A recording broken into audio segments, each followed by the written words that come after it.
Hey guys, tonight we drift back through time, far from neon clocks and notification pings, to a sun-drenched savanna where the air is thick with dust and the slow hum of cicadas. The land around you stretches golden and dry, cracked in places, peppered with tall baobabs that look like upside-down trees. You're standing on a well-worn dirt road, barefoot, warm soil between your toes. From the distance, the faint thump of a drum rolls closer, soft and rhythmic, like a heartbeat wrapped in linen. You're about to meet the Griots, the storytellers of West Africa, whose memory can shame your phone's cloud storage. These are the people who held entire kingdoms in their minds. No notes, no Google Docs, just rhythm, repetition, and ridiculous retention. And honestly, you probably wouldn't survive this job. One misremembered king, one skipped ancestor, and bam, you've offended 3 provinces and a royal bloodline. So, before you get comfortable, take a moment to like the video and subscribe, but only if you genuinely enjoy what I do here. And hey, post your location and what time it is right now. I want to know who else is here with you in the dark. Now, dim the lights, maybe turn on a fan for that soft background hum, and let's ease into tonight's journey together. You take your first real steps into a West African village circa the 13th century, where time doesn't tick. It hums and breathes with the stories. The houses are round and made of mud, brick, their thatched roofs thick like lion manes. Chickens cluck, kids run barefoot, and in the center, men and women sit cross-legged around a low fire, listening. You're not here to trade. You're not here to rule. You're here to listen. This is a land without written records. No scrolls, no stone tablets. History is carved into memory and shaped into performance. When a Griot speaks, the village leans in. This isn't some chatty neighbor recounting yesterday's market. This is serious business. Because in this world, stories are the spine of society. They tell you who you are, who your ancestors were, and here's the kicker. What mistakes not to make again. The Griot speaks slowly, with pauses so pregnant they could birth twins. His voice lilts with an accent steeped in centuries. You don't understand all the words, but you feel their weight. The rhythm tugs at your heartbeat. His hands gesture, as if pulling truth out of thin air. A single bead of sweat rolls down your back, not from heat, but from reverence. In this world, every family has a past, and every past has a Griot.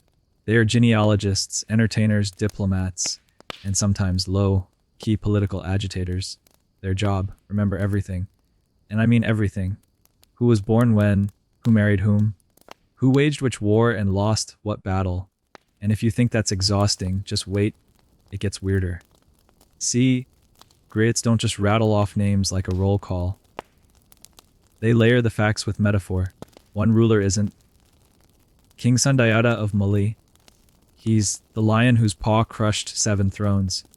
Another isn't just a greedy warlord. He's the hawk that mistook the sky for its nest. Imagine trying to memorize that family tree. Mainstream historians will tell you Griots are invaluable oral historians. But here's the twist, not all of them agree on what history even is. Some say Griots embellish, that their tales are more myth than fact. But Griots, they'll smile and tell you that truth isn't always literal. Sometimes the truth lives in the feeling of the story, not the footnotes. And honestly, in a world where people argue whether hot dogs or sandwiches, who are we to judge? But let's stay focused. Right now, you're the new kid in this village, and the Griot has noticed you. He's got the kind of eyes that seem to read your brain.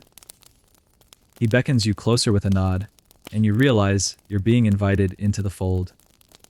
Into memory, into legacy.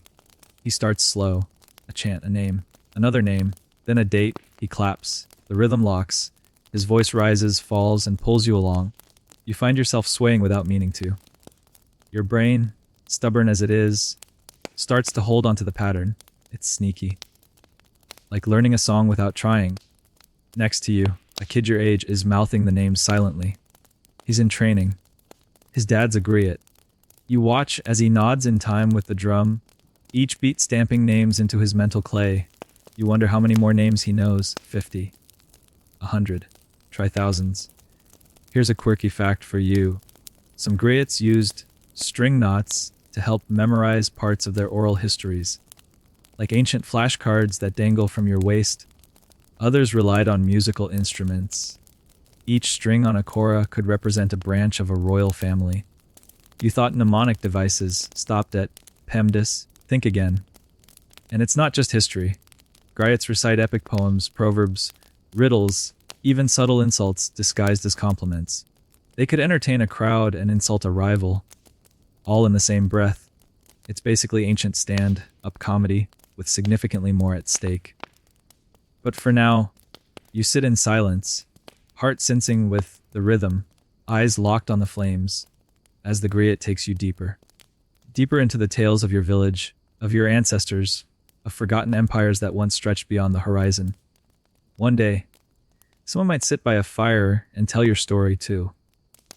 You wake before dawn, the sky still wearing its dusky blue pajamas, and the village humming quietly under a lazy breeze. Today's different. You're not just a curious listener anymore. You're apprenticed. Chosen. Your uncle, a respected griot with a laugh like a thunderclap, places his firm hand on your shoulder. Today, he says, you begin to remember. No pressure. The apprenticeship of a griot isn't something you stumble into. It's inherited. Your family tree isn't just branches. It's a full-blown jungle of memory, and now it's your turn to start swinging from it. In West Africa, griots are born, not made. You don't apply for this job.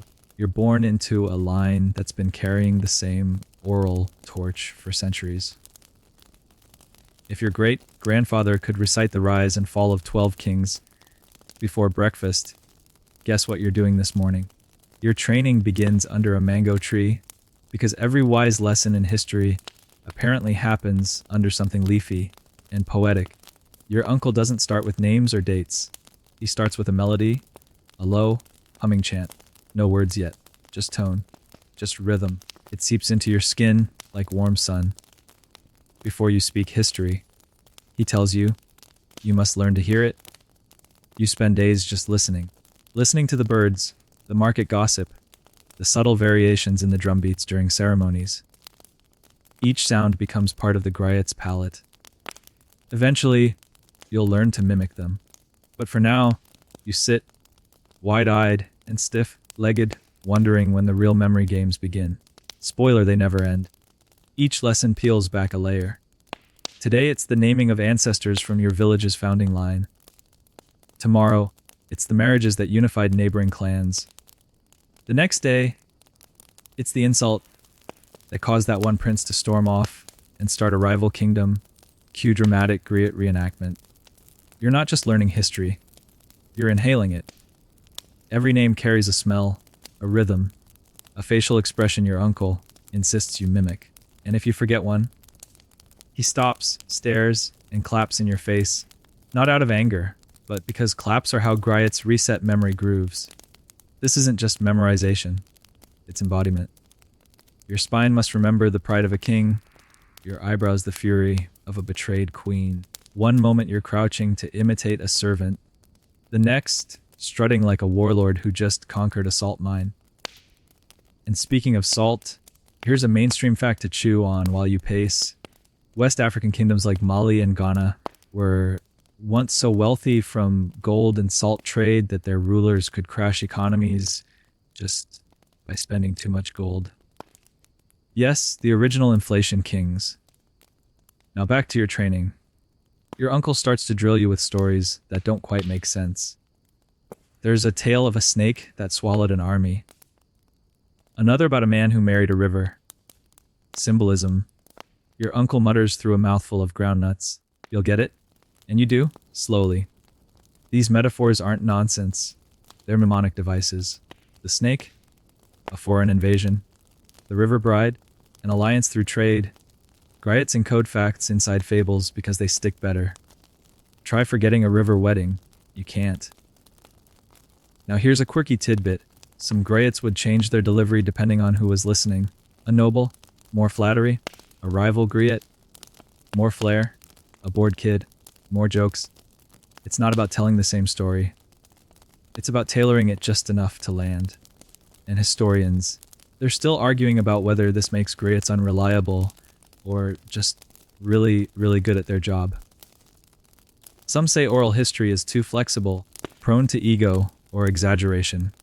Others argue that Griots' flexible narratives actually kept history alive through centuries of chaos, migration, and colonial invasion. Your uncle would laugh at this debate. You want history like a rock, he'd say, but rocks break. We carry history like water. It moves, but it survives. By now, your feet hurt from standing in rhythm drills, your voice is hoarse from chant practice, and your head is stuffed with royal names that all seem to start with the same 3 syllables. And still, you've only scratched the surface. Because remember, Griots don't just memorize names. They memorize what the names meant to the people who said them. Each king isn't a bullet point. He's a mood, a legacy, a drumbeat. You can't say Sundiata's name without lowering your tone and slowing your speech. The man founded an empire, for crying out loud. You can't rush through that like it's a grocery list. At night, you sit by the fire again. But this time, you're not just listening, you're rehearsing. You murmur stories under your breath. You practice the rise and fall of your voice. You catch your cousin watching, trying not to laugh as you impersonate an old queen's royal pout. One day, you'll stand in front of the whole village. Not yet, but soon. And just maybe your version of the snake army story will slither a little differently. You're older now, a little taller, a little surer of your steps, and definitely more confident in your Griot chant voice. Your uncle has stopped correcting you mid-recital. Well, unless you call a dramatic eyebrow raise correction. Today's a big day. You're going to the palace. Not some dusty, falling apart bungalow either. This is the real deal. Sun-drenched stone, thick carved doors, guards with spears that catch the light like polished bone. This is where kings rule, and lineage matters more than gold. You step lightly, your sandals puffing little clouds of red dust as you cross the courtyard. Everyone's watching. No pressure. Again. Inside, it's dark and cool. A welcome break from the sun that's been baking your skin like flatbread. Incense curls in lazy spirals. The king sits on a raised dais, not on a throne, but a pile of ornate cushions. He doesn't speak. He nods. And then your uncle steps forward. He doesn't greet the king with, "Hello." He doesn't ask how his day's going. He begins to chant. Deep, slow, proud. The words fall like rain on a drum, measured and echoing. He's not talking to the king. He's telling the room what the king is. The son of so and so, the great nephew of the conqueror of the forest tribes, the lion whose breath scattered his enemies. You realize this is how royalty works here. Titles aren't written. They're spoken into being. A Griot doesn't just recall the past. He activates it. When your uncle finishes, it's your turn. Not the main chant, obviously. You're still in the Griot toddler pool, but you get to recite a lineage. 5 generations. You step forward, throat dry, the silence is immense. Then, words. Your voice is shakier than you'd hoped, but the rhythm saves you. You latch onto it like a vine. Each name clicks into place, like beads on a string. By the time you finish, there's a pause and then a nod from the king. Your uncle claps once, the universal. Not bad. Kid. Later, in the palace courtyard, you overhear a curious guard whisper. How do they remember it all? And your uncle replies with a smirk. We don't. The stories remember us. Okay, that's cool enough to write on a T-shirt. Let's talk about the scale of what you're learning here. These aren't just family trees. They're dynastic forests. The royal line of Mali, for instance, traces its roots through myth, migration, war, and peace treaties made with enough drama to fuel 10 soap operas.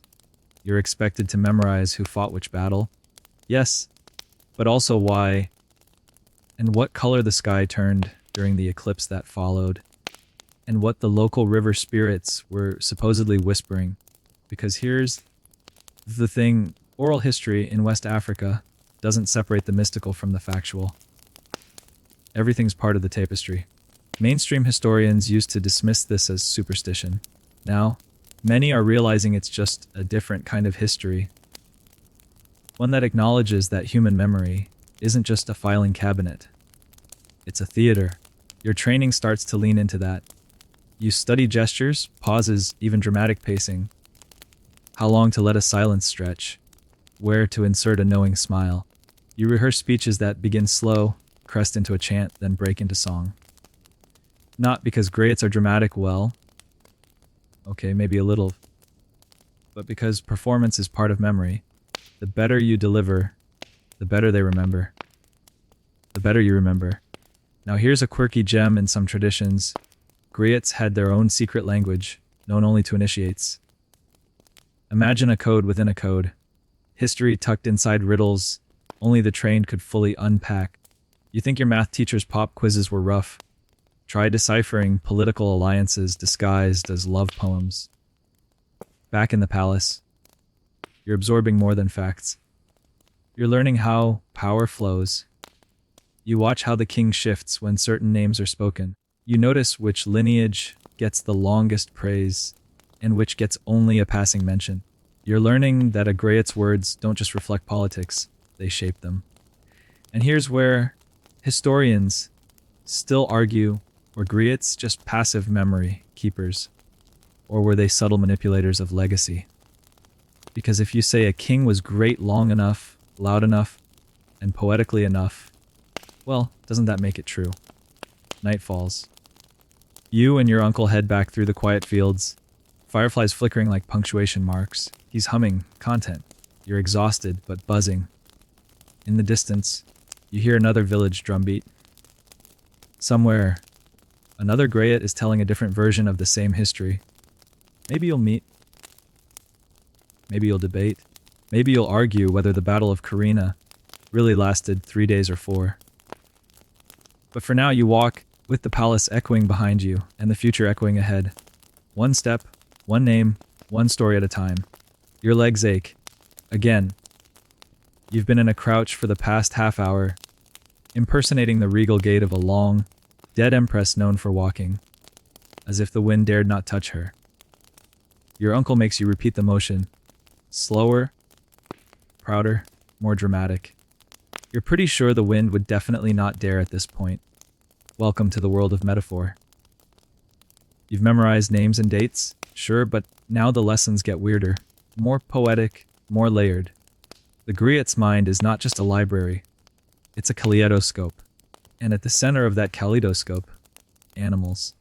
See, in West African oral tradition, metaphors aren't just literary flair, they're architecture. Rulers are described as lions, hyenas, crocodiles, elephants, even antelopes. Their behavior, their legacy, their vibes are translated into animals with uncanny precision. A lion king leads with honor. A hyena king schemes.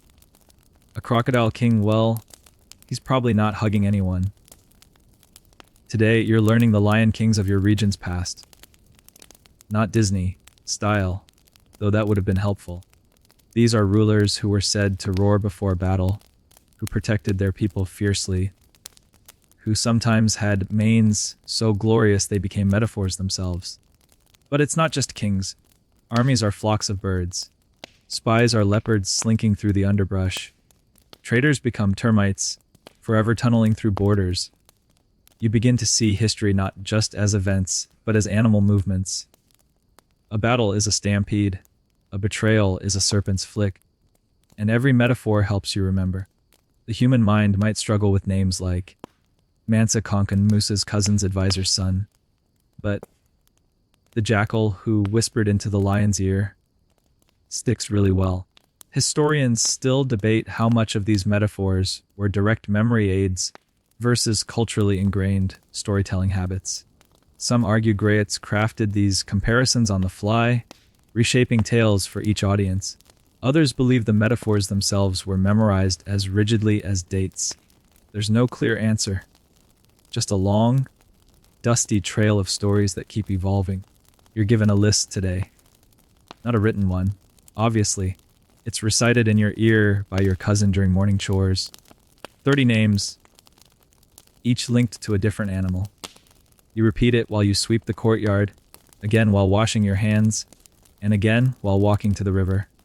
By sunset, they're imprinted so deeply that you start assigning animals to your friends without thinking. So sorry. You're definitely the parrot of the group. Now comes the challenge layering.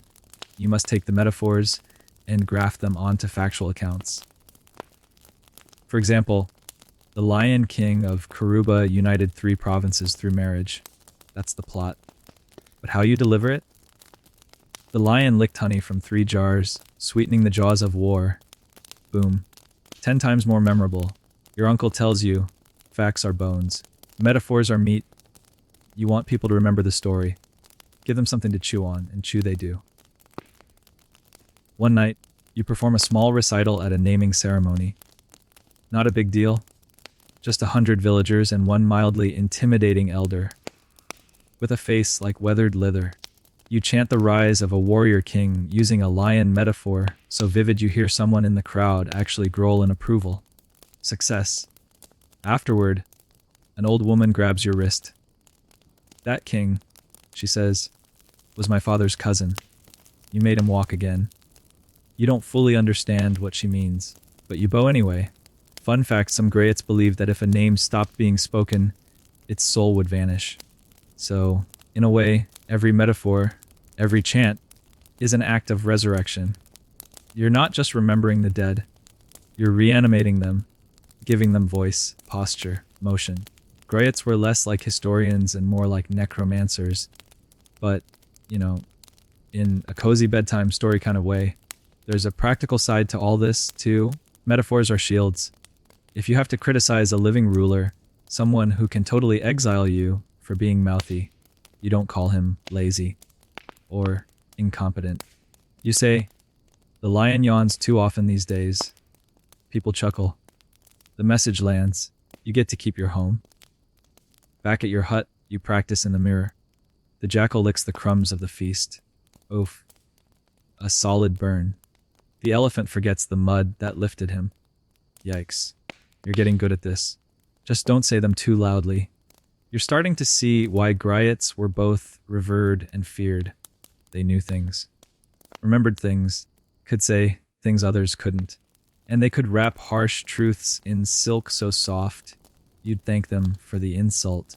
As the fire crackles low, and your voice grows hoarse from practice, your uncle claps you on the back. You found your beast, he says. Now learn how it hunts. You smile. Tomorrow, the jackals and lions continue their eternal dance across your tongue. The wind is sharp this morning, sweeping across the plains with a crispness that seems to clear your mind. You sit cross-legged outside your family's hut, eyes closed, mouthing a list of names so long it feels like you're counting grains of sand. But you're not counting, you're preserving. Today's lesson isn't about animals or chance. It's about the terrifying power of perfect recall. Because here's the part that nobody outside this village quite gets. Griots don't write things down. Ever. Not because they can't. Many could learn if they wanted. But because it's not how the tradition works. Writing something down in a Griot's world is like freezing a dance mid-step. It breaks the flow. You are now becoming an inkless archive. Your brain is the scroll, the tablet, the dusty university library, but way more organized and far more portable. And that means memory drills. So, many drills. Your uncle wakes you before sunrise. You recite yesterday's lineage in reverse, then again forwards, then skip every third ancestor. You miss one, back to the beginning. Think this sounds extreme. Remember that Griots could be summoned at a moment's notice by royalty to recite hundreds of names, events, and battles from memory. Mess up a detail and you risk political consequences, or worse, public ridicule, which, let's face it, can sting more than exile. Historians still argue how accurate oral histories can be when they rely on human memory. But here's what most now agree on: Griots used an astonishing array of techniques to keep their minds razor sharp. Repetition, rhythm, metaphor, song, and emotional tagging, associating events with feelings or smells or sights. These weren't tricks. They were neurobiology before neuroscience knew what to call it. Your uncle teaches you to build mental architecture. Think of each king's life as a room, he says. Each event, a piece of furniture. If you can walk through the room, you'll never lose your place. It sounds wild until it works. Take the War of the Four Waters, a battle between two river clans. You don't just remember it happened.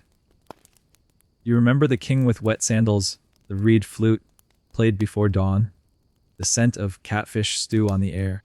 Those details lock in the memory. You walk through that room, and the history is right there, complete with the creaky stool and muddy footprints. Here's a quirky fact: some griots even trained themselves to memorize long passages backwards, so they could spot when someone else was misreciting history. Basically, ancient quality control. Don't try this at home unless your idea of fun is reciting your grocery list in reverse while spinning. But it's not just about facts. Memory holds nuance, too. You're taught how to emphasize a pause, how to linger on a noble name, how to shorten a rebel story just enough to suggest disgrace without saying it. In this way, Griots were both historians and editors of collective memory. The Griots' memory traditions didn't develop in a vacuum. They were honed over centuries through repetition, survival, and yes, sometimes trauma. When written records were destroyed by war, fire, or later, colonial clean-ups, Griots kept history breathing. They didn't need parchment. They were the parchment and the pressure. Let's just say your brain has never been more caffeinated without a single sip of coffee. You start to dream in stories now. You hear ancestors whispering corrections in your sleep. That wasn't 1324. That was 1319, you fool. Your mind isn't just learning. It's rearranging itself to house knowledge. You're no longer just remembering stories. You're becoming the house where those stories live. There's a moment, one evening, where it all clicks. You're reciting the coronation sequence of a king from 4 generations ago. You've been struggling with it for weeks. But tonight, you don't just remember the facts. You see it. You feel the dust of the procession. Hear the Griot's old voice echoing through time. And suddenly it's all there, whole and glowing. You finish, trembling. Your uncle stares, eyes glistening. You're building your archive, he says, room by room. Still, let's not pretend it's all smooth sailing. One afternoon, your cousin gets cocky and claims he can recite the entire conquest of Silla province in under 2 minutes. He does. It's wrong. Your uncle makes him sit in the sun for an hour, repeating each line correctly, while goats stare in judgment. Humility is part of the training, too. But the deeper truth is this: Griots were human libraries not out of vanity or obligation, but out of love. Love for heritage, love for rhythm, love for the quiet thrill of keeping a flame alive in your mind that has flickered for centuries. You start to realize how fragile history is without people like you. One forgotten chant, one lost apprentice, and an entire lineage could vanish. So you hold tighter. Remember harder. You are now more than a student. You're a vault with a heartbeat. The air feels heavier as you sit beneath a wide acacia tree, your back against its smooth bark, a kora resting across your lap. You pluck its strings lazily, letting the notes drift like smoke. Today's lesson isn't about one king or one family. It's about empires, the towering, crumbling giants of West African history. Ghana, Mali, Songhai. You're not just memorizing lineages now. You're memorizing the rise and fall of entire civilizations. No pressure. It begins with Ghana. Not the modern country, but the ancient empire, also called Wagadu. You're taught that its power came from trade, gold, and a mastery of controlling who got to cross the desert. You picture it as a golden lion, crouched by the edge of the Sahara, watching caravans approach like flies to honey. Ghana thrived by taxing traders, managing salt roats, and showcasing bling so intense it would have made a rapper blush. Historians estimate that the kings had entire dogs adorned with golden collars. Dogs. Golden collars. Your griot mentors don't even flinch at this. They treat it as an ordinary Tuesday. But then come the questions. Did Ghana fall because of internal strife, religious upheaval, Berber invasions? Historians still argue whether the Almoravids really delivered the death blow, or if the empire simply withered under the weight of its own golden splendor. Your chant includes all of it, the facts, the legends, even the gaps. And just when you've got Ghana's rise and fall locked down, your uncle drops the next mountain on your shoulders, Mali. Founded by the legendary Sundiata Keita, a man so epic that griots chant his name with reverence thick as honey, Mali becomes the next empire you must memorize, but not just his life.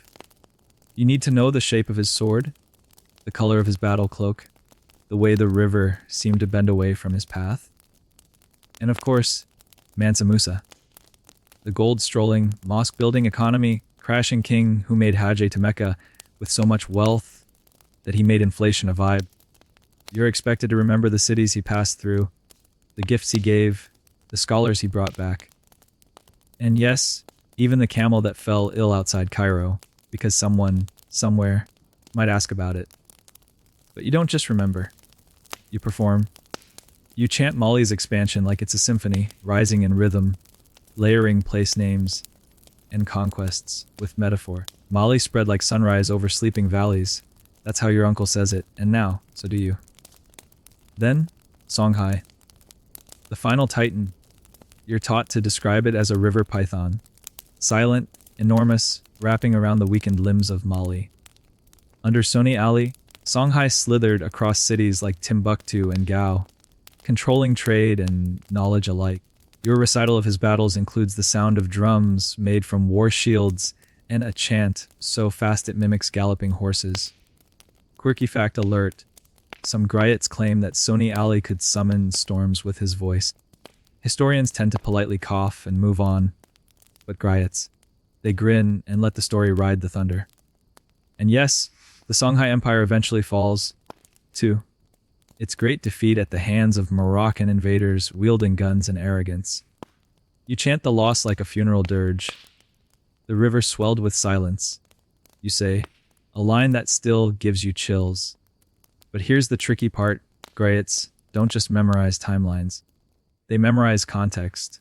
The draughts, the eclipses, the rivalries, and rumors, they hold the why behind the what.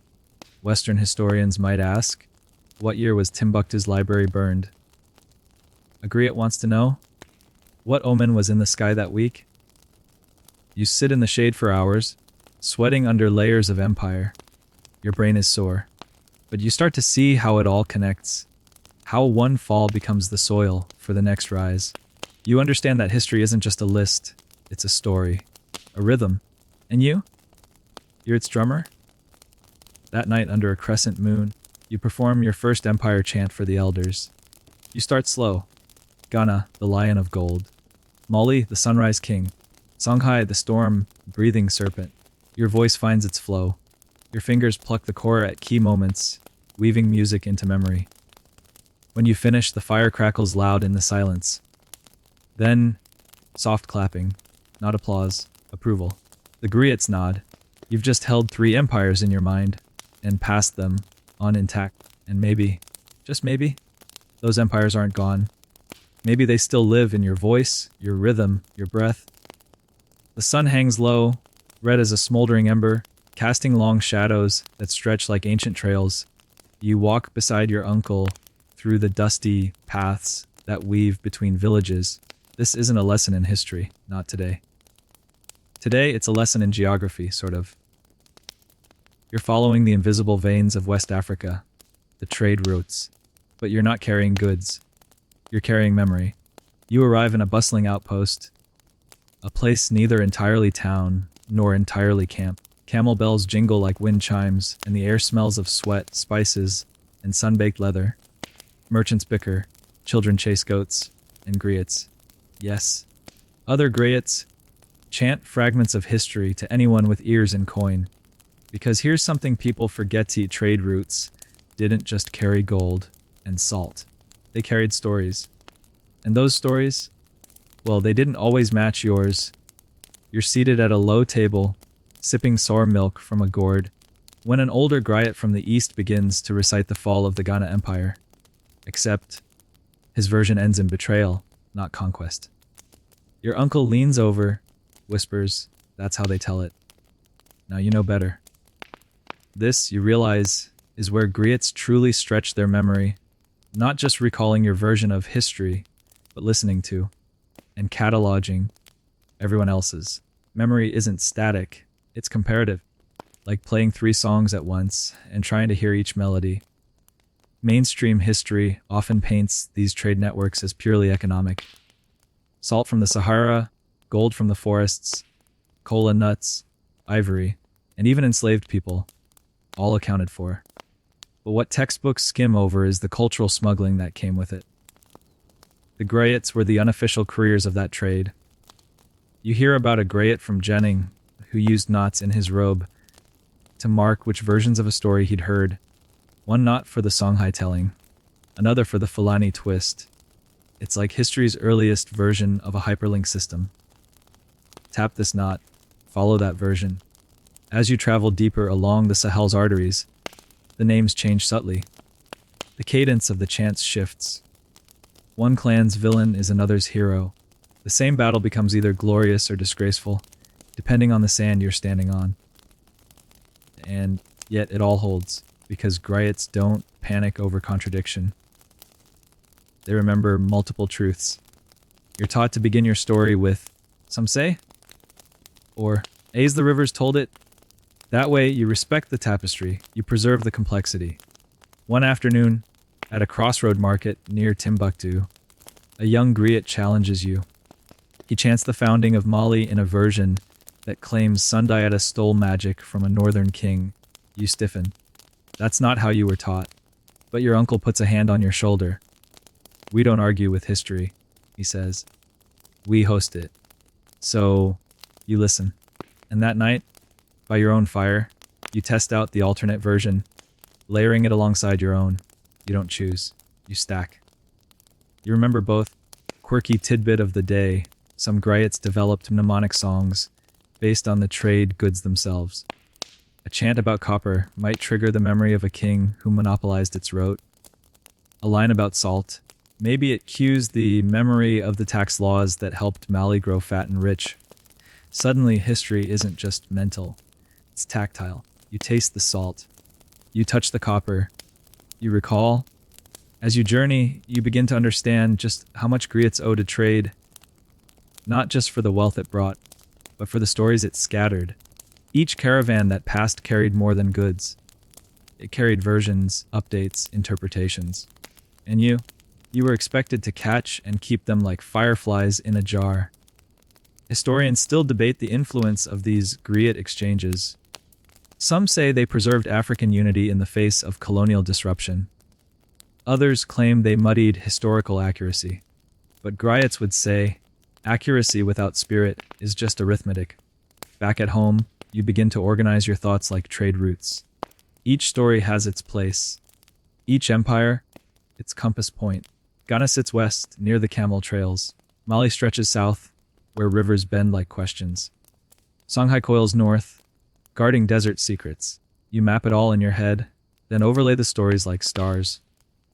Some twinkle brightly, others fade, but you remember each one because you've traveled the paths they rode in on. The next time someone asks how you know the date of that distant coronation or the name of the general who lost his sandal at the Niger crossing, you'll smile. Trade brought it to me, you'll say. And it never left. Night is falling again, and this time, it brings thunder. You sit just outside your hut, watching the clouds gather like whispered secrets. Then, in the distance, you hear the faint, rolling rhythm of a drum. Not a war drum. Not a dance drum. This one talks. Yes, talks. The older Griots nod. Talking drum, they say, as if that explains everything. And in a way it does, because now you're about to learn how Griots didn't just use words to preserve history. They used sound. Actual, vibrating, travel across the savannah, bounce off the baobab sound. The talking drum is an hourglass-shaped miracle. It mimics human speech, not just tone or rhythm, but intonation. In tonal languages like Yoruba or Manda, changing a word's pitch can change its meaning. And talking drums, they're fluent. You watch a master drummer demonstrate. He tightens the drum's chords under his arm as he strikes it, modulating pitch. Each beat mimics a syllable. The message might say, "The elder's son is wed," or "Beware the snake near the river bend," or, more relevant to your training, "Let me tell you about the king who tamed the storm." You're skeptical at first. It sounds like, well, drumming. Impressive, sure, but is it really speech? Then your uncle translates a phrase mid-beat. He's reciting the Songhai coronation chant, he whispers, and asking for extra rice. You blink. Okay, so yeah, it talks. Mainstream scholars often frame talking drums as early long-distance communication tools, sort of the pre-iPhone for forest empires, but for Griots, they were more than messengers. They were co-narrators. You could use them to announce a story before it began, or emphasize a moment mid-recital, or subtly warn your audience that the next king you're about to mention didn't end well. Here's a quirky drum fact. Some Griots claimed they could send entire stories across villages using nothing but rhythm. The tales would travel from drummer to drummer, like a historical relay race. Sure, details got embellished, but the bones remained intact. You begin your drum training with the basics. First, you learn to mimic your own name, then your family's, then your village's. You build from there, adding verbs, places, royal titles, battle cues. Soon, your fingers dance across the skin with a vocabulary of their own. It's hard. Like really hard. Your first few attempts sound less like speech and more like a goat falling downstairs. But you persist. And then, one evening, it clicks. You manage to mimic a phrase your uncle just chanted. He stops, stares. "Say it again," he says. You do. This time clearer. He nods. The drum remembers you now. Suddenly, you're adding the drum to your performances. Not always, and never as a gimmick. But when you speak of battle, it rumbles beneath you. When you chant an emperor's rise, it punctuates his triumphs. The audience leans closer, feels the vibrations in their chests. It's no longer just a story. It's a visceral memory. Here's the thing historians still bicker about: was the talking drum purely practical, or was it ceremonial? Some claim it was mainly a tool for communication, like coded whistles or smoke signals. Others argue it had deeper narrative functions. You already know where Griots stand. If it echoes, it remembers. One evening, you're invited to a celebration in a neighboring village, not as a guest, as the main act. You arrive, nervous but excited, your drum strapped to your back, your chorus slung like a bow. The fire's high, the crowd's large. The pressure's enormous. You begin with a drum beat. Nothing flashy, just enough to clear the air, signal that a Griot is here. Then, your voice. You chant the lineage of the local rulers, intertwining their legacy with metaphors of rain, stone, and, yes, animals. When you reach a particularly triumphant ancestor, you let the drum speak for you. It pounds 3 sharp phrases. The crowd murmurs, recognizing the name without hearing the words. You've done it. You've learned to speak without speaking.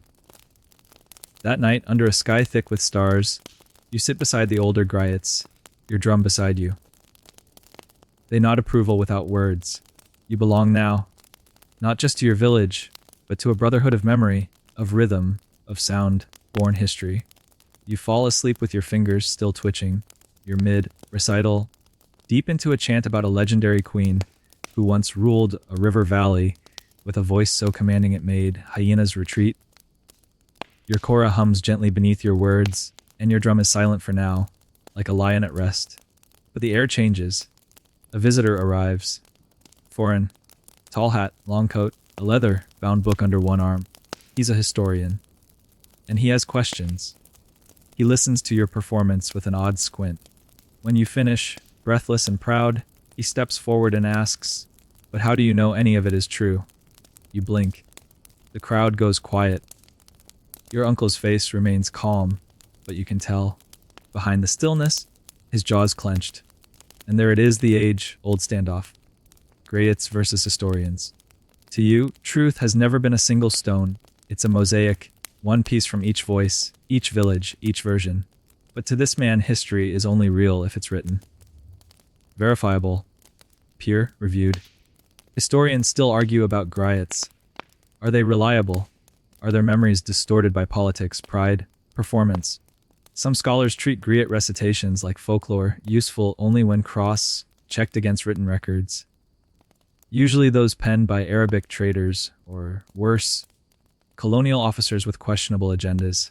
But here's the irony, those so-called reliable records often contradict each other. One might say Mansa Musa died in 1332.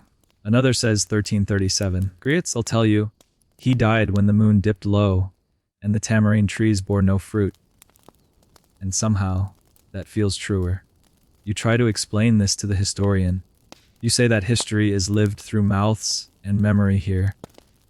That your grandfather's grandfather heard Sundiata's deeds, sung before you ever did. That your village never forgot the year of the twin eclipses. Not because someone wrote it down, but because your people saw it, feared it, named it. But he just writes in his notebook and frowns. Still, there are some historians who do get it.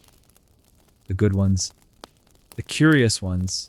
They come with respect, not correction.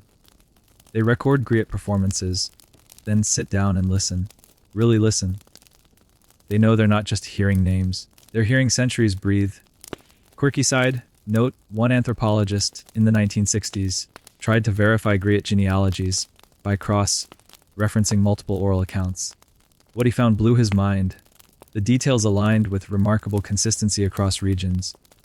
Not perfect, sure, but consistent enough to challenge any lazy assumptions about oral history being unreliable. But griots don't need validation. You don't perform for textbooks. You perform for people. For memory. For dignity. Later that evening, around the fire, your uncle tells a story. Not to the historian, but to you. It's about a griot who once refused to sing for a visiting scribe because the man kept interrupting with sources. The griot finally said, "My source is breathing. Can your ink do that?" You laugh, but you get it. Being a griot isn't about winning arguments. It's about preserving feeling. When you chant about the Battle of Tondabi, you don't just name commanders. You describe the dust, the fear, the wild rumor that Moroccan soldiers brought fire, spitting demons, AK cannons. You chant not to prove history. You chant to revive it, but still, you start to notice something. The more outside scholars visit, the more griots adapt. Some begin to include Arabic dates. Some learn bits of French, not because they want to be more accurate, but because they know memory must evolve or die. Your own performances shift slightly. You add dates where you can. You nod politely when asked for sources. But you never let go of the rhythm, the metaphor, the feeling. You learn to walk between two worlds, the oral and the written, the remembered and the recorded, the griot and the historian. Sometimes they agree. Sometimes they wrestle. And sometimes, like now, they just stare at each other across a fire, wondering who gets the final word. You decide the answer is both. Or neither. Or maybe just whoever tells it best. And in that moment, you tighten your drum, pick up your kora, and begin again. Not to convince, but to carry. Not to prove, but to preserve. Because history isn't a debate, it's a dance. And you, griot, are still moving. Your hands smell like shea butter and charcoal. Your voice is hoarse. And your brain feels like it just ran a marathon inside a thunderstorm. That's how you know you're learning the toolkit. A griot's mind is vast, sure, but it's not raw storage. It's carefully structured, brimming with techniques designed to snare memory, charm crowds, and sneak in a little truth where no one expects it. You're now being handed that secret arsenal, piece by piece. First up, proverbs. Your uncle throws them at you like pebbles. The frog does not jump without reason. Even the smallest bird has a shadow. A wise man speaks slowly, but forgets nothing. At first, you just repeat them. Then, you begin to understand proverbs are history in disguise. Instead of saying, "That king's greed destroyed his kingdom," you recite, "The goat that eats yams must sleep with one eye open." Everyone nods. Everyone remembers. Everyone gets it. Proverbs are portable lessons. One line, infinite uses. You learn to match them to moments. Wrapping a warning in a joke, a compliment in a caution, a memory in a metaphor. Then come riddles. Who has no tongue, yet speaks across mountains? You pause. The drum. You answer. Your uncle smiles. Correct. Now use it to open a story. Riddles are griot seasoning, mental warm-ups, yes, but also tools to hook an audience. The right riddle at the right time turns passive listeners into curious ones. It opens the mind like a door left slightly ajar. And when minds are open, that's when you slip in the real stuff recitation structures. You learn the scaffolding of royal genealogies, the standard openings. Here begins the line of kings who rose from dust, the mid-story crescendos, the closings that echo like the last beat of a drum. There's even a mnemonic map, a storytelling sequence built to maximize memory. Birth, lineage, major battle, marriage alliance, great scandal, death. Not always in that order, but always in rhythm, because rhythm isn't just for music. It's for locking down facts. Historians still debate how much of this structure was universal versus personal.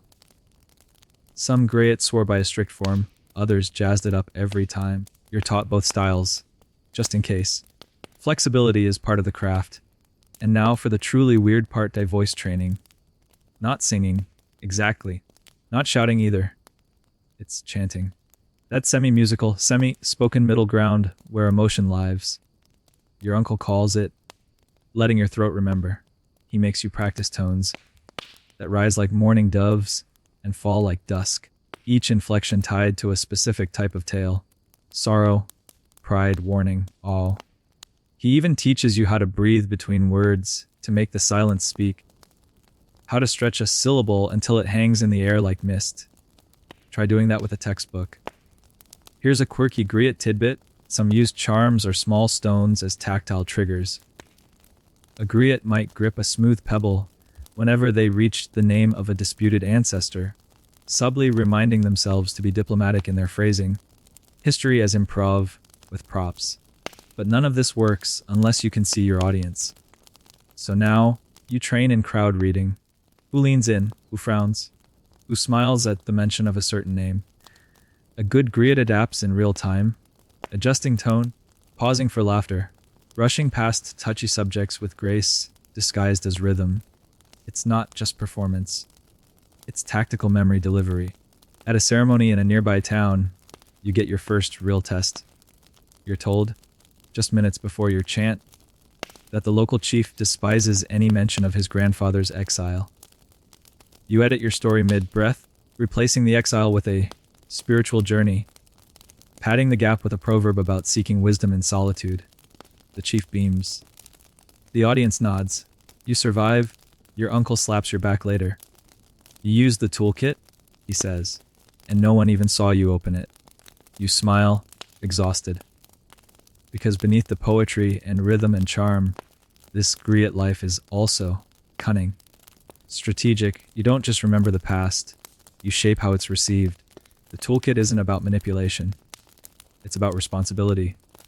You honor memory by delivering it in a way people can hold. And now, you realize you've stopped learning how to be a griot. You are one. Every chant, every glance, every pause between syllables, it's no longer mimicry. It's instinct. The tools aren't in your hands. They're in your breath, and there's no going back. The fire crackles lazily as the sky folds into itself, stars blinking awake one by one. You sit cross-legged, the chorus snug in your lap, your drum resting nearby like a faithful companion. Tonight isn't a grand ceremony or a court performance.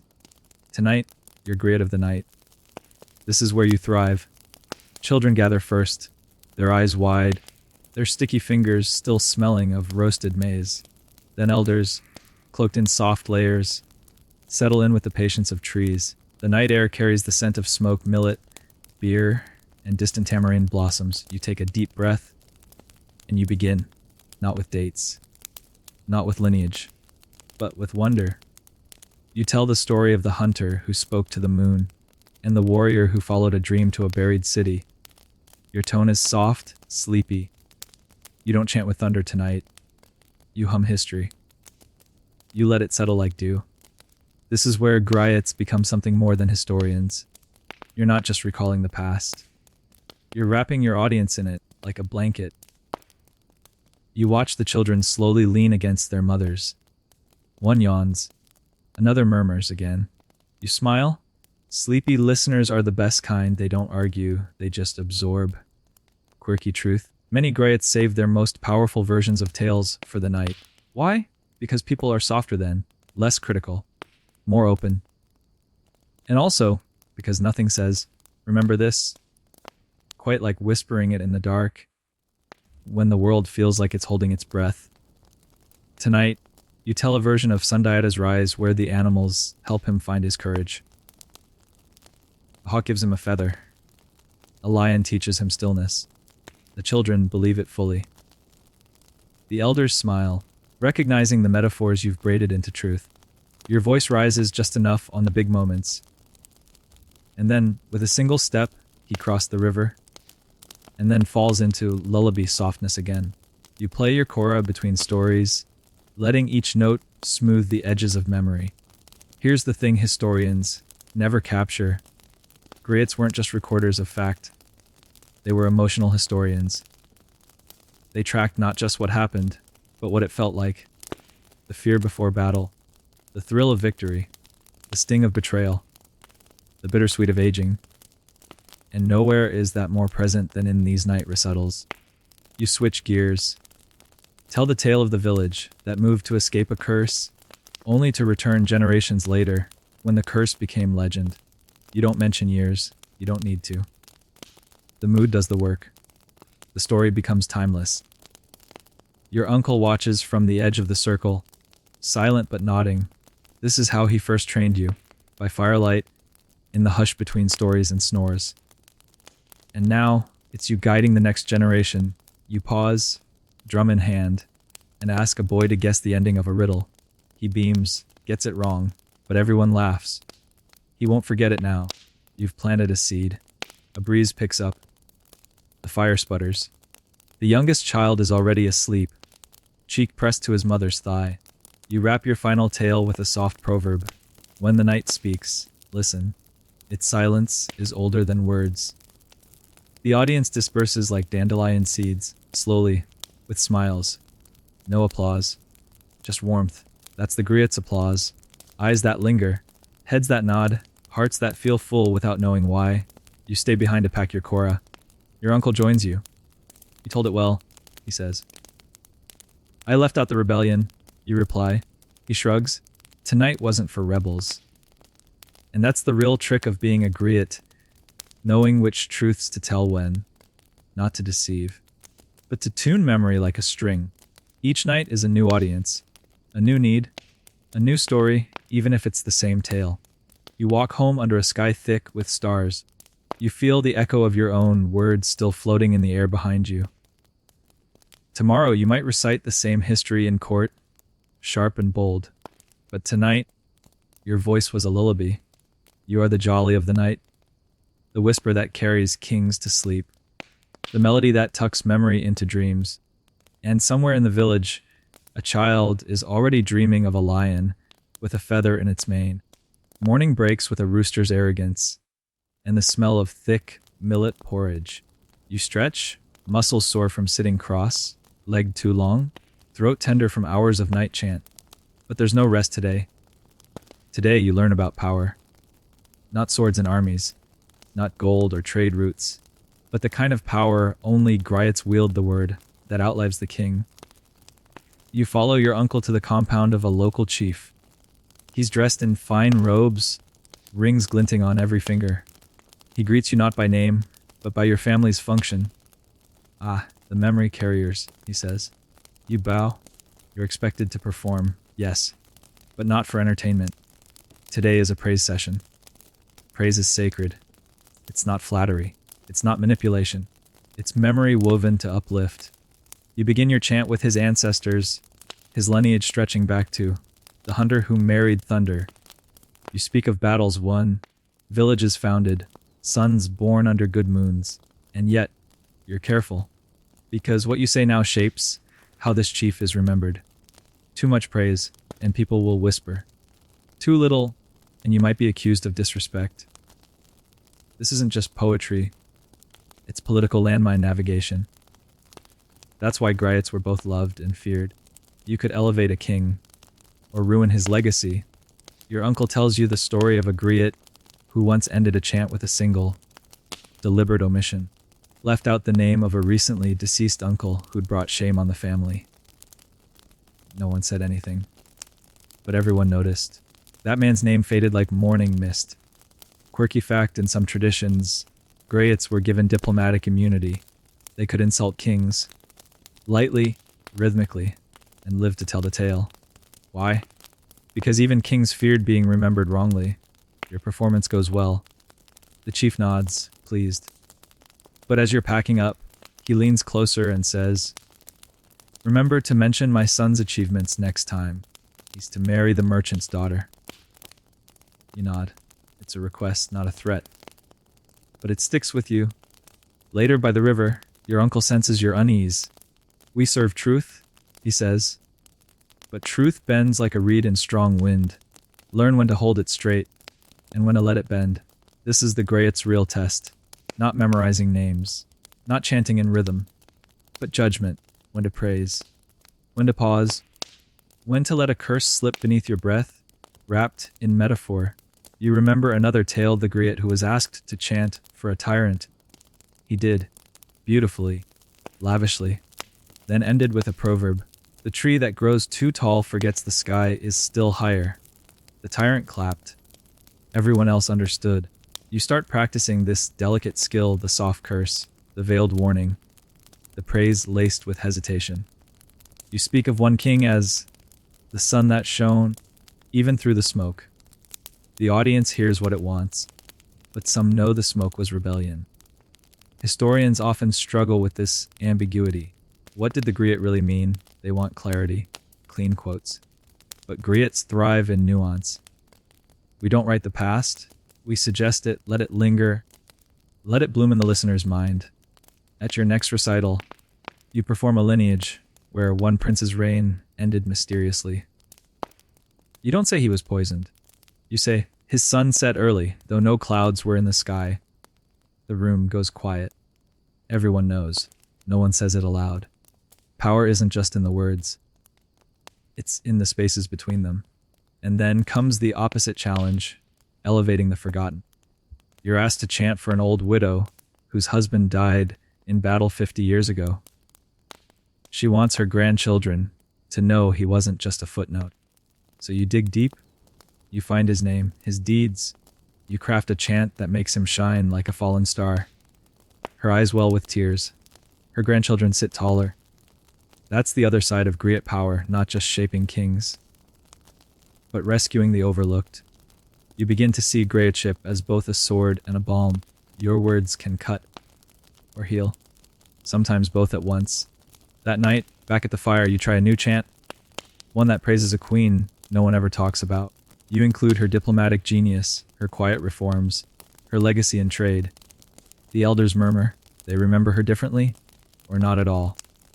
But they listen. You've made her breathe again. Your uncle nods. No, he says. You're learning to whisper to the bones. The heat is different today. Thick, sour, buzzing with unease. You sit beneath your usual baobab, but the village doesn't hum like it used to. It murmurs, hesitates. A white flag flaps at the edge of the clearing.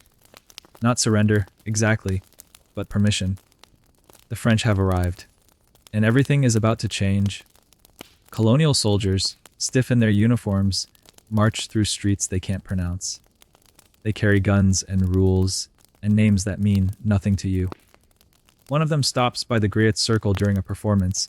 He listens for a minute, confused. Then he pulls out a notebook. Always with the notebooks. The colonial era isn't just a political invasion, it's a narrative one. Suddenly, Griots find themselves competing with ink. Records, maps, tematables. The French want order. They want everything written. You work in breath and rhythm. Guess which they trust more. The Griots are told to register with the administration. Some do, hoping to protect their roles. Others refuse, claiming, our stories are not for their pens. Some Griots are co-opted, used as intermediaries, translators, informants. Others are ignored, forgotten, silenced. One day, you watch as soldiers burn a local archive, not an oral one, but a hut filled with calabashes marked with family symbols and ritual stones. The Griots stand in silence. One quietly begins a morning chant. It sounds like wind being strangled. You're told to stop performing certain names. Some kings are now rebels. Some victories are now disturbances. You're warned, history is no longer yours alone. Historians still argue whether colonialism destroyed or merely displaced West African oral traditions, but Griots will tell you it wounded them deeply. And yet, somehow, it didn't end them. Quirky fact, in certain regions, Griots began disguising their performances as lullabies or riddles to avoid colonial suspicion.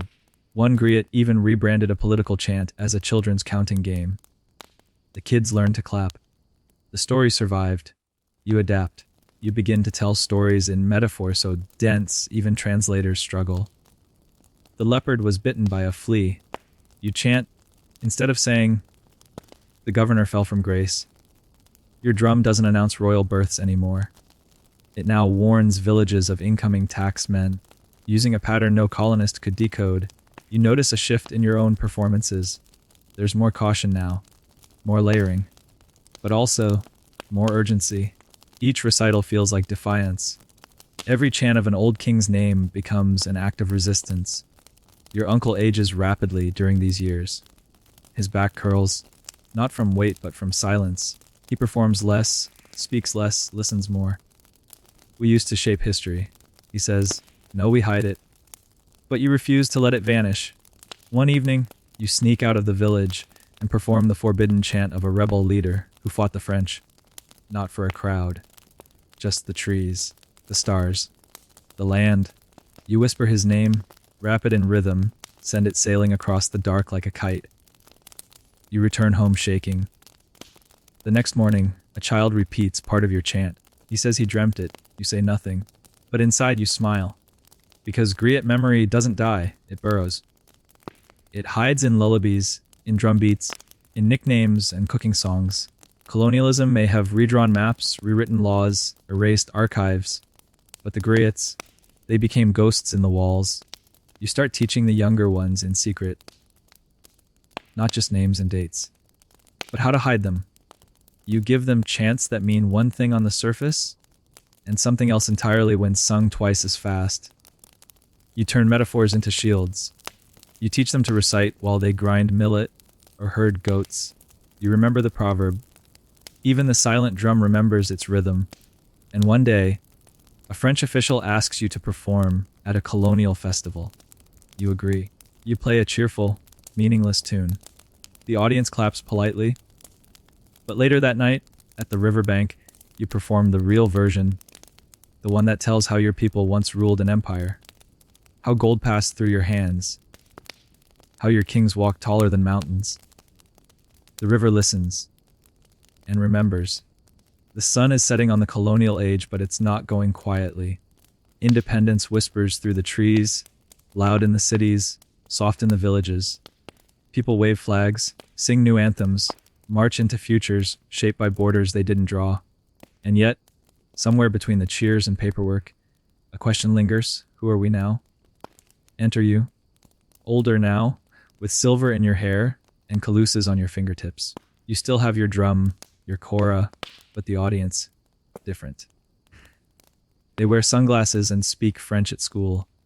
They think Griots are relics, or worse, background music. You watch a cousin toss aside his kora. No one listens anymore, he mutters. He wants to be a radio host. You don't blame him. But then, something strange happens. A jeep rumbles into the village one afternoon. Out steps a man in wire, rimmed glasses, clutching a tape recorder like it's sacred. He's from a university. American, maybe. Or European. Hard to tell. He wants to hear you sing history. You blink. Sing it? Yes, he says, smiling, for the archives. Ah, archives. He presses record. You begin cautiously your version of Sundiata, tight and rhythmic. A story you've told 1,000 times, but never into a machine. The tape hisses. His eyes widen. He adjusts the mic. Incredible, he whispers. Soon more arrive. Anthropologists, ethnomusicologists, cultural historians. They want to study griots, record them, write books, preserve what they think is fading. They ask you to explain metaphors, to list dates, to chant slower. Historians debate whether this rediscovery saved or flattened the griot tradition. Some argue it helped globalize West African oral history. Others worry it boxed it in, froze it. What's performance without people? What's memory without a moment? But you see opportunity. You teach them what you want remembered. You chant with clarity, sure. But you also include metaphors that will slip under their scholarly radar. Let them puzzle over the spider who ate the moon. You know what it really means. Quirky fact, one griot, convinced a whole university archive to store a tale that was entirely fictional, just to see how long it would take for someone to realize. So far, no one has. Still, something stirs in the youth. They hear these recordings. They ask questions. They mimic chants under their breath when they think no one's listening. Some start carrying drums again. One girl, barely 10, chants her grandfather's name every night before bed, so he won't disappear. And then, technology arrives. Real, affordable, pocket-sized. Someone shows you a cassette recorder. You laugh. Then you use it. Your voice, your drum, your stories, captured in plastic ribbon. It feels strange. Safe. But also like wearing someone else's clothes. One afternoon, you sit in a dusty city studio and chant the entire lineage of a forgotten queen for a national radio station. The host blinks at the complexity. People still do this? He asks. You nod. We never stopped. Back in the village, people gather again. Not just for weddings or funerals, but because they want to hear. You chant at school events, at independence anniversaries, at new building dedications. You perform on local radio. Your voice, once fading now, travels farther than any camel caravan ever did. You meet griots from other regions, compare versions, trade metaphors, laugh at the historians who still think you all follow a single script. One even invites you to speak at a university. You stand before rows of students, some nodding off, others scribbling furiously. You begin with a riddle, then a proverb. Then you chant the founding of Mali, not as a dry sequence of events, but as a living song. The room leans in, no one fidgets, you smile.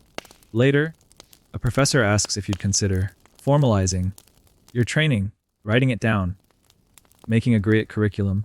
You shrug? Can you write down how to feel? Still, you start training apprentices again. Not just in names, but in techniques. You let them use tape. Let them remix chants with guitar, with keyboard, with synthesizer. Some elders grumble, but you see it clearly. This isn't loss. It's transformation. Because griots don't vanish. They adapt. You keep your drum, of course, and your kora.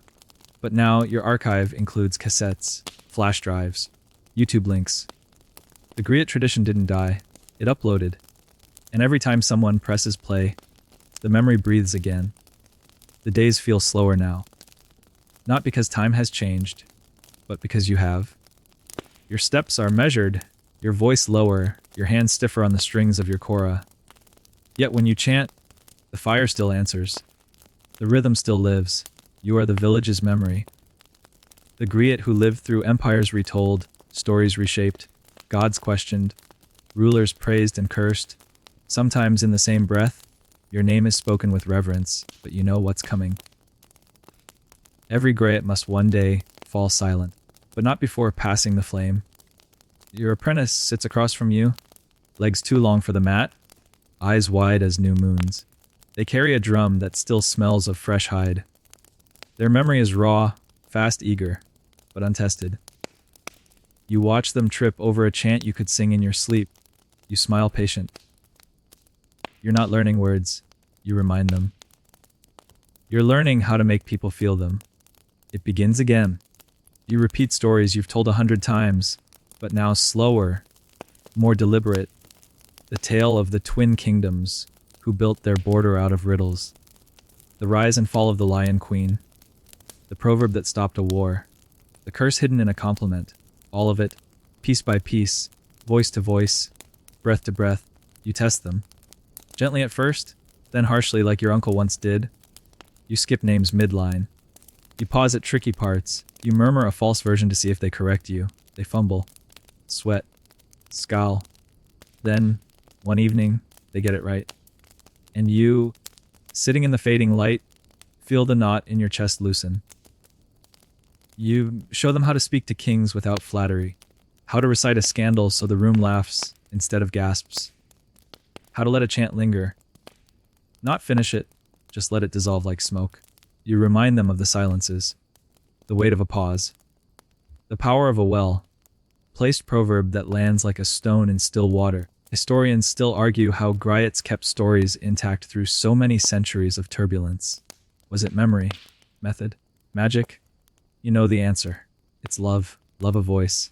Love of rhythm. Love of story. Love of people. You remember them not because you have to, but because you care that they existed. And now, so does your apprentice. You perform your final recital quietly. Not in a palace. Not for a crowd. Just the two of you. One last full chant. Every name. Every metaphor. Every rise and fall. Your voice cracks but never falters. When you finish, the fire has gone low. The air is cool. The drum beside you is silent. You place your kora in their hands. No speeches, no farewell, just a nod. And the whisper. Now, you remember. The night wraps itself around you like a soft shawl, heavy with memory, and the quiet breath of distant drums. The stars above pulse gently, their cold light slow, dancing across the village rooftops. Crickets murmur in the grass, not loudly, but just enough to remind you that the world is still spinning, gently, patiently. Your apprentice has gone to bed, the kora resting beside them like a sleeping pet. You lie back on your mat, spine settling into the familiar grooves of age. The sky feels lower now, closer, as if the stories you've carried are finally returning to where they came from. You breathe deeply. The chants you once recited at festivals now echo in your chest as warm memories. The names, the metaphors, the riddles, they swirl slowly, not demanding, not fading, just floating. They are part of you, and now, part of someone else. You smile, not because something is ending, but because something is continuing. The wind nudges the edge of your mat. You pull your wrap tighter, eyes fluttering shut. Somewhere, an owl calls. Somewhere else, a drum taps out a sleepy heartbeat. You think of all the voices that came before you, and all the voices that will follow.